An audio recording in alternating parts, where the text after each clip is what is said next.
Welcome to ইংলিওপিডিয়া। আজকে আমরা শিখব সির উচ্চারণ কখন ক আর কখন স হয়। হ্যাঁ, সির পরে যখন ই কিংবা আই কিংবা ওয়াই এর তিনটের মধ্যে যে কোনো একটা লেটার বসে তখন হয় স, আর অন্য কোনো লেটার বসলে তখন হয় ক। চলুন এবার তাহলে উদাহরণের সাহায্যে বুঝে নেওয়া যাক।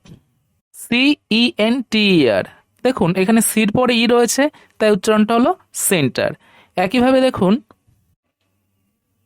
আবার দেখুন CIRCUS, উচ্চারণটা কি হয়? সার্কাস।